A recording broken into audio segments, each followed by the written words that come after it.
Ну и встреть,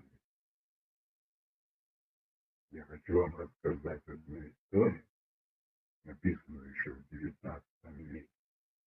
А вы скажите мне, может быть это правда или нет?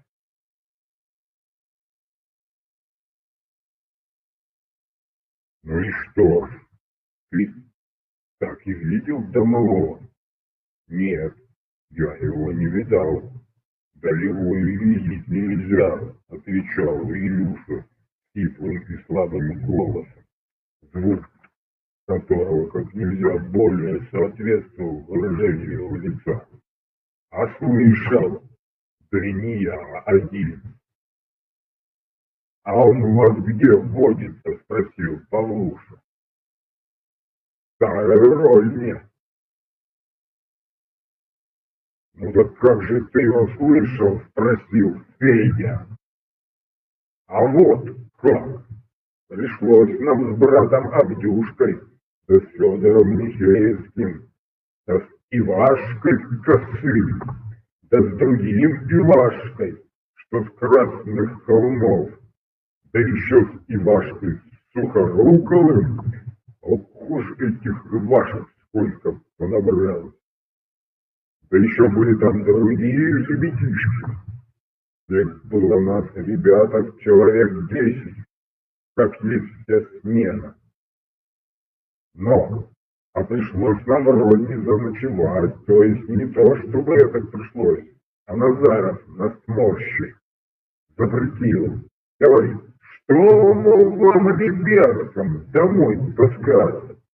Завтра работы много, так вы, ребятки, домой не хотите. Вот мы остались и лежим все вместе. И что Авдюшка говорит, что, мол, ребята, ну как домовой придет? И не успел он Авдей-то проговорить, а вдруг кто-то над головами у нас заходил. Ну а лежали там и внизу, а заходил он наверху у колеса. Слышим мы, ходит, доски под ним так и гнутся, так и трещат. Вот прошел он через наши головы, вода вдруг по колесу так зашумит, застучит колесом, да вертится. Но а заставки у дворца-то спущены. Дивимся мы, кто ж это их поднял, что вода пошла. Однако колесо повертелось, да и стало. Пошел тот опять к двери наверху, да по лестнице спущаться стал. И этот спущается, словно не торопится. Ступеньки под ним так даже и стонут. Ну, подошел тот к нашей двери, подождал. Дверь вдруг вся так и распахнулась. Полохнулись мы, смотрим, ничего. Вдруг, глядь, у одного чана форма зашевелилась, поднялась, окунулась, походила это по воздуху, словно кто еле полоскал, да и опять на место. Потом у другого чана крюк снялся с гвоздя, да опять на гвоздь. Потом будто кто-то к двери подошел, да вдруг как закашляет, как заперхает, словно овца какая-то, зычно так. Мы все так ворохом и свалились, друг под дружку полезли. Уж как же мы напужались эту бурю. Видишь как, промолвил Павел, чего же он раскашлялся? Не знаю, может, от сырости. Все помолчали. А что, спросил Федя, картошки сварились? Павлуша пощупал их. Нет, еще сырые, лишь плеснула. Прибавил он, повернул лицо в направлении реки. Должно быть щука. А вон звездочка покатилась. Нет, я вам что, братцы, расскажу, заговорил Костя тонким голоском. Послушайте-ка, намедни, что дядя при мне рассказывал. Ну, слушаем. Ну ладно, это уже другая история. Ну что, как думаете, это был домовой или нет?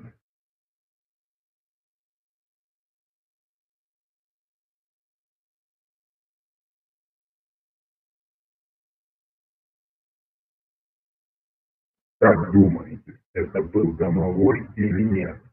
Сейчас бы это назвали полтергейстом. А может быть, кто-то из вас видел домовых? Я один раз был в одной стране, называется Украина. В одном частном доме ночью что-то стучало. И вот никто не мог определить, что за стук. И все говорили, что это домовой. Один мой знакомый мне сказал, что один человек видел домового. Я этого человека нашел и спросил у него: «Ты видел домового?» Он уверенно мне ответил: «Да». А я говорю: «Не был ли ты пьяным?» А он сказал: «Нет, не был, абсолютно уверенно. Видел».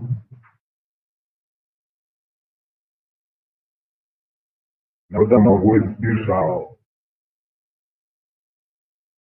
Вот такая история. Вам надо, чтобы скучно не было. Расскажите свою.